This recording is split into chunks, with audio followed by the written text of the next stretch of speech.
There's this incredible ancient Sanskrit phrase from the Gita, Shraddhavan labhate jnanam. What does it mean? Well, it basically translates to, the person of faith is the one who gains knowledge. And it doesn't just mean faith in a teacher. It means having this deep-seated belief, this openness to the idea that wisdom can pop up from anywhere. And that's exactly the idea we're going to unpack today, using the lens of one of the oldest ideas of mentorship in the world. So, welcome. Today we're going to try to demystify this profound and, let's be honest, sometimes confusing concept of the guru. We're going to take a journey, starting with epic, almost mythic tales, and bring it all the way down to the practical, everyday wisdom that this idea holds for every single one of us, right here and now. All right, so here's our roadmap. We're going to tackle this in 4 parts. First up, we'll dive into the life story of a legendary guru. Then, we'll zoom out and see how we can find lessons from the world all around us. After that, we're going to get into the weeds of a huge philosophical debate about what reality even is.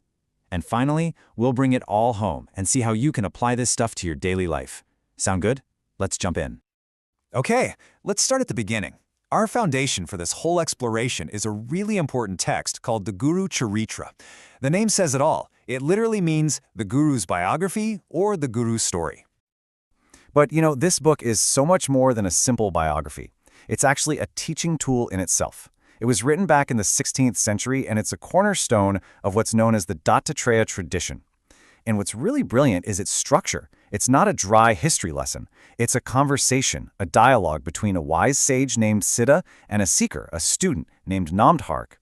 And through their chat, they explore these 3 essential paths: knowledge, work, and devotion. It's so clever because as you're reading, you kind of become the student too, learning right alongside them.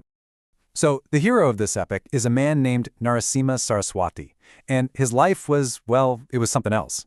I mean, just look at this timeline. He's born in 1378, and by 1386, at just 8 years old, he leaves home to go on a quest for knowledge. Can you imagine that, at 8? He eventually takes his monastic house, and for over a decade, the story says he performs all sorts of miracles. He goes on to establish a monastery in a place called Ganagapur that's still a major spiritual center today. You see, his life story isn't just a collection of dates. It's meant to be a kind of blueprint for a life of purpose, right up to his conscious, peaceful departure from the world. Okay, so the story of Narasimha Saraswati gives us a model of a guru as a person, right? A specific, amazing individual.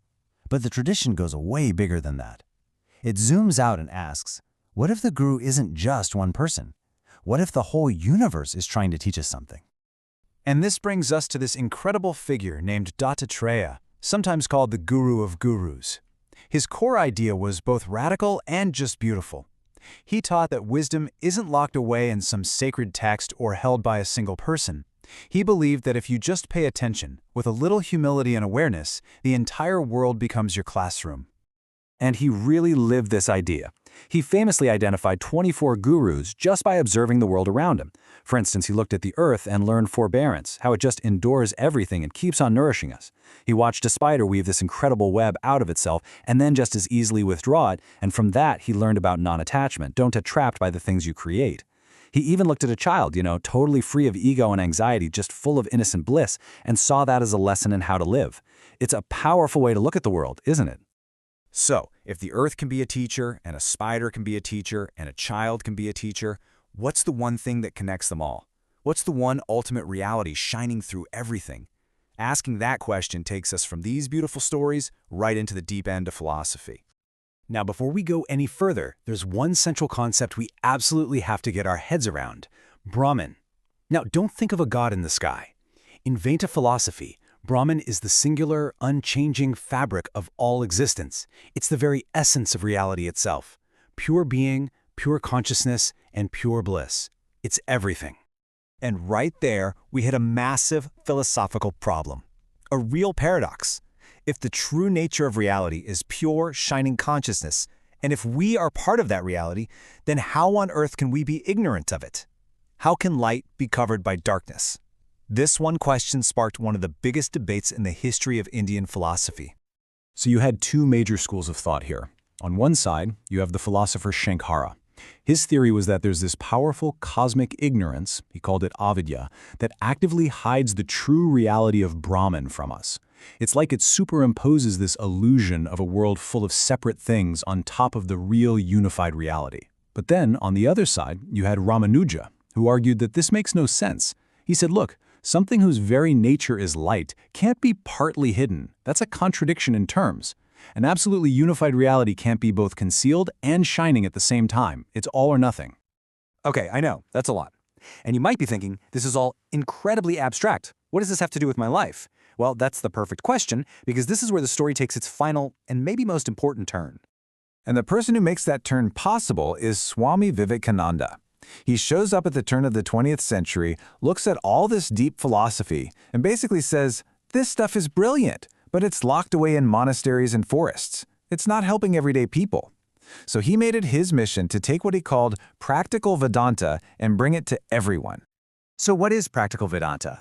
It's really a simple three-step process.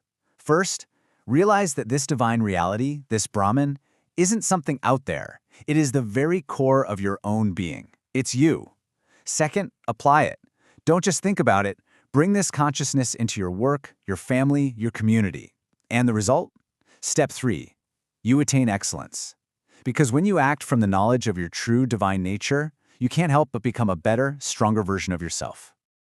And this quote from Vivekananda just nails it. It's not about escaping the world. It's about transforming your experience of the world. Recognizing the divine spirit within you doesn't mean you stop being a fisherman or a student. It means you become the best possible fisherman, the best possible student, because you're now acting from a place of infinite strength and potential.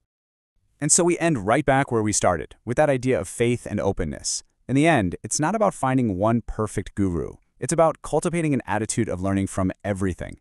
It's about taking Dattatreya's lesson to heart and finding your teacher in the earth, in your work, in a child's laughter, and maybe most importantly, within yourself.